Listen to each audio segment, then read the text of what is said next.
ভাইয়া আজকে আমরা জাবেদা করব কিভাবে, খোপ কেটে। জাবেদার খোপ কিভাবে কাটতে হয়, কোথায় কি লিখতে হয়, কোনটা কার ঘর হয়, সেটা আমি ক্লিয়ার ভাবে তোমাকে আজকে বুঝিয়ে দিব। এবং আমার নিয়মটা তুমি ফলো করো, তুমি জাবেদায় তোমার 4-এ 4 পাবা। যদি এই জাবেদাটা ঘর নম্বর আছে, তুমি 4-এ 4 পাবা। আর কতে আসলে 2-2 পেয়ে যাবে। কিভাবে আমি তোমাকে দেখাচ্ছি। তবে খুব সিম্পল, আমার কাছে কিছু জাবেদা তালিকাভুক্ত আছে, আমি সেইগুলো সহজ সহজ কিছু তোমাদের কাছে তালিকা করে দেখাবো। দেখো ভিডিও হয়তো বড় হতে পারে, ধৈর্য ধরে দেখার চেষ্টা করো। প্রথমে আমরা কিভাবে ঘর কাটবো, তো ঘর কাটার জন্য আমরা ফার্স্টে ওই যে সামনে একটা দাগ দিয়ে দেবো, ঠিক আছে? মনে করো উপরে একটা দাগ দিয়ে দিলাম, ঠিক আছে? দাগ দিয়ে দিলাম। এবার এই যে এখানে আমরা আরেকটা দাগ দিয়ে আমরা এটাকে আটকাই দিব। এবার আমাদের প্রথম যে ঘরটা হবে, প্রথম ঘরটা হবে কিসের? বলো ভাইয়া, তারিখের ঘর। প্রথম ঘরটা কিসের ঘর? তারিখের ঘর, তাই না? এইবার তারিখের ঘর দেওয়ার পরে এবার ডাইরেক্ট বোর্ডের এই পাশে, মানে তোদের খাতারই পাশে চলে যাওয়া। এখানে কি করবা? তোমরা 1 স্কেল মতো জায়গা নিবা। কি 1 স্কেল? তোমাদের এক খাতার 1 স্কেল মতো জায়গা নিবা। পরে এই সরি সরি এই জায়গাটা একটু ফাঁকা রাখবা, ঠিক আছে? এই জায়গাটা তোমাদের একটু সহজ করে দিয়ে দেখো। আবার এখান থেকে আবার 1 স্কেল জায়গা নিবা। তারপরে কি করবা? এখানে আর একটা দাগ দিয়ে দিবা, ঠিক আছে? এইবার দেখো, এইবার এই জায়গাটা আমি কি করব, তাই না? এইটা একটা হিসাব। এই জায়গা থেকে তোমরা নিচে একটু জায়গা নিবা, এই সোজা, এই সোজা করে ডাইরেক্ট তোমরা এই যে একটা ঘর কেটে দিবা। এই যে একটা ঘর কেটে দিলে, এবার প্রশ্ন ভাইয়া, এই জায়গাটা কি করবো? এই দেখো ভাইয়া, এই জায়গাটা হচ্ছে তোমরা এইভাবে করে দিবা। কেন করবা আমি তোমাদেরকে দেখাই। দেখো, তো ফার্স্ট তোমরা এখানে লিখবা তারিখ, ঠিক আছে? তারিখটা লিখবা। এবার কি লিখবা? এখানে তো সবাই জানো যে বিবরণ, বিবরণ বিবরণ বিবরণ লেখলা। এখানে কি লিখবা? খতিয়ান পৃষ্ঠা, খতিয়ান পৃষ্ঠা। এবার এখানে কি লিখবা? এই জায়গাটা তোমরা লিখবা টাকা, টাকা। আর এখানে কি লিখবা? ডেবিট। এখানে ডেবিট এবং এখানে ক্রেডিট, ক্রেডিট। অনেকে আছে যে ডেবিট থেকে ক্রেডিট টাকা, হ্যাঁ কোনো সমস্যা নেই, আমি বলছি কোনো সমস্যা নেই, ওটাও হবে। এইবার দেখো, এবার হচ্ছে আমাদের জাবেদাভুক্ত করণ করবো, ঠিক আছে? খতিয়ানের এই লাইনে তোমরা কিচ্ছু লিখবা না, ঠিক আছে?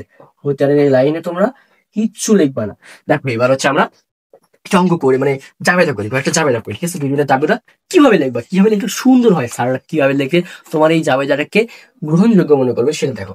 প্রথমে দেখো, মনে করো এটা হচ্ছে, মনে করো 2000 সালে, 2000 সালের, 2001 সালের, মনে করো 2001 সালে, 2001 সালে, ঠিক আছে? 2001 সালের জানুয়ারি মাস, ঠিক আছে? কত?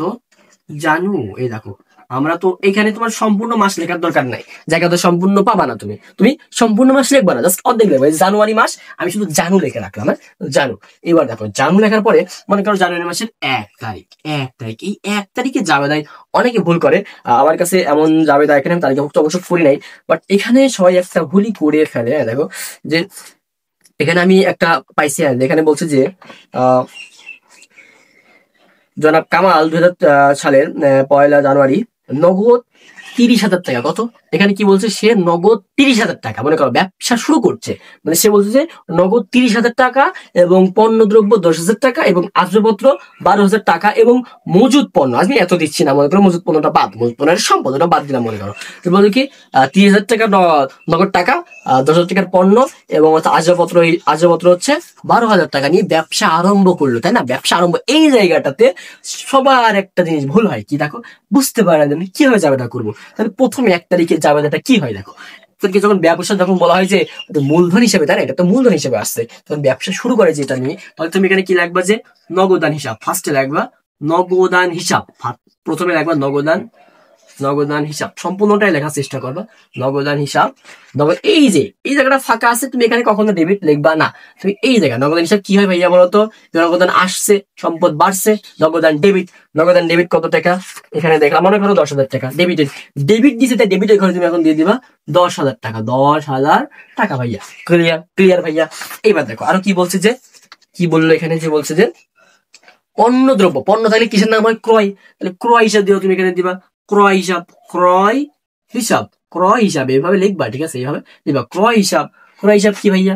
ক্রয় হিসাব ডেবিট, ক্রয় হিসাব কত টাকা এখানে আছে? এখানে 10,000 টাকা আছে, ডেবিটে বসছে, এখানে আমি ডেবিটের ঘরে 10,000 টাকা দিয়ে দিলাম। ক্লিয়ার ভাইয়া? ক্লিয়ার। এখানে আরো বলছে যে আসবাবপত্র, ভাইয়া আসবাবপত্র সম্পদ এখানে বৃদ্ধি পাচ্ছে, তাহলে তুমি এখানে দিবা যে আসবাবপত্র হিসাব, আসবাবপত্র, এই যে আসবাবপত্র হিসাব, ডেবিট, এই যে ভাইয়া ডেবিট। আসবে মাত্র এখানে ডেবিট হবে। ডেবিটে কত টাকা বসবে এখানে 12,000 টাকা। কি 12,000 টাকা ডেবিটের ঘরে আমি বসিয়ে দিলাম ভাইয়া। এই যে 12,000 টাকা দিলাম। এইবার এই জায়গায় হচ্ছে মূল কাজ।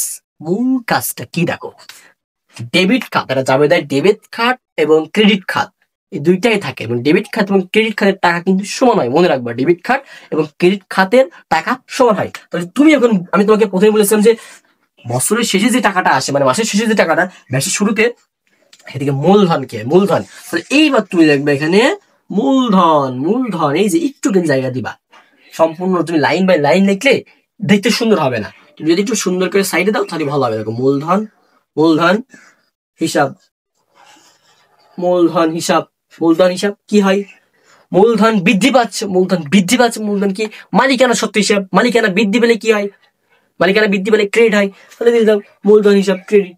এই দে ভাইয়া ক্রেডিট, এখানে কিন্তু একদম লাগাই লিখবা, ঠিক আছে, একদম সমানে লিখবা, এগুলো সময় লিখবা ক্রেডিট। ক্রেডিট টাকা, এবার মূলধনের টাকা কত দিবা, মূলধনের টাকা উল্লেখ আছে নাই, কিন্তু এই যে এই তিনটা টাকা এখানে যতগুলো থাকবে ততগুলো যোগ করে তুমি মূলধনের টাকা বসাবা। দেখো এখানে কত 10,000, 10,000, 20,000, 20,000, 12, 32,000 টাকা। এই যে 32,000 টাকা, 1 2 3। এই যে মূলধন টাকা ক্রেডিটে কেন দিলাম ভাইয়া, এই যে ক্রেডিট মূলধন হিসাবে এখানে ক্রেডিট হয়েছে, সেখানে এখানে 32,000 টাকা ক্রেডিট টাকা দিয়ে দিলাম। এইবারে দেখো তুমি কেন, এবার আসে না ওই যে কারণ লেখা থাকে না, যে যেহেতু এত টাকা এত কিছু করা, কেন এগুলো কেন লেখা যায় না, স্যার যখন তোমার খাতা দেখবে না তখন তোমার এই কারণটা দেখবে, কারণটা ব্যাখ্যা যখন দেখবে, ব্যাখ্যা দেখলে স্যার কিন্তু খাতাটা সুবিধা হবে, সেখানে দিতে হবে।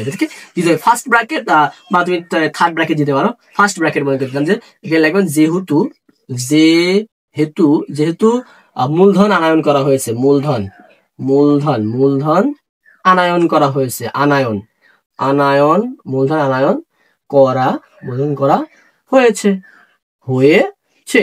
এই যে আমাদের 1 তারিখে জাবেদা মুক্তকরণ শেষ, 1 তারিখে জাবেদা মুক্তকরণ কিন্তু আমাদের শেষ।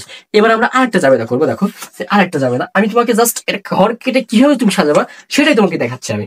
এবার আমাদের আরেকটা লেখা আছে যে তাসলিমের, তাসলিমের নিকট থেকে পণ্য ক্রয় করা হলো, তাসলিমের নিকট থেকে পণ্য ক্রয় করা হলো, নগদ উল্লেখ নাই, নাম আছে, নাম থাকলে কি বাকিতে, তাসলিম পগনে বাকিতে ক্রয় করা হয়েছে, বাকিতে ক্রয় করলে কি হয়, মনে করো এটা কি দিলাম, মনে করো জানুয়ারি, জানুয়ারি, জানু, জানু, জানু, জানু, মনে করো 2 দিলাম, জানু 2, তাসলিমের নিকট বাকিতে ক্রয় করা হয়েছে, বাকিতে ক্রয় করলে কি পাওনাদার সিস্টেম হয়। তাহলে দেখো এখানে দিলাম ক্রয় হিসাব, ক্রয় হিসাব, ক্রয় হিসাব, এই যে ক্রয় হিসাব, ক্রয় হিসাব কি ভাইয়া ডেবিট, ক্রয় হিসাব ডেবিট, কত টাকা বলো তো, মনে করো দিলাম 5,000 টাকা, 500 টাকা, মনে করো 500 টাকা।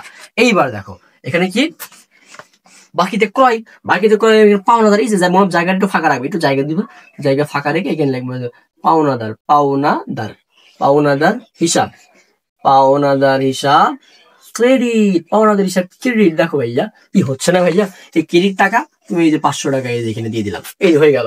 এবার লেখা যে যেহেতু বাকিতে করা, যে এখানে লেখা যে যেহেতু, যেহেতু তাসলিমের নিকট থেকে ক্রয় করা হলো, এইটুকু লিখে তুমি সেকেন্ড ফার্স্ট ব্র্যাকেট দিয়ে আটকাই দিবা, ঠিক আছে। তাহলে আবার নিচে এইটুকু দাগ দিবা, দাগ কিন্তু জাস্ট এইখান থেকে এইখানে, এইখান থেকে এইখানে এইটুকু কিন্তু দাগ হবে, ঠিক আছে, তার থেকে বেশি কিন্তু দাগ যাবে না। এইভাবে কিন্তু তুমি জাবেদা মুক্তকরণ সেরে ফেলতে পারবা, কোনো প্যারা নাই। তো এইরকম, ফার্স্ট অফ অল আরেকটা কথা কিন্তু মনে রাখবা, অঙ্ক করার শেষ প্রথমেই হেডিং, হেডিং কিন্তু দেওয়াই লাগবে। হেডিং কি দিবা, যে মনে করো এখানে দিলাম যে রাকিব, রাকিব এন্টারপ্রাইজের প্রথমে লাগবে যে Rakib, Rakib, Rakib enterprise, enterprise, enterprise এর, এই যেখানে এর দিবে এন্টারপ্রাইজের জাবেদা, এই যেভাবে লিখে দিবা রাকিব এন্টারপ্রাইজের জাবেদা।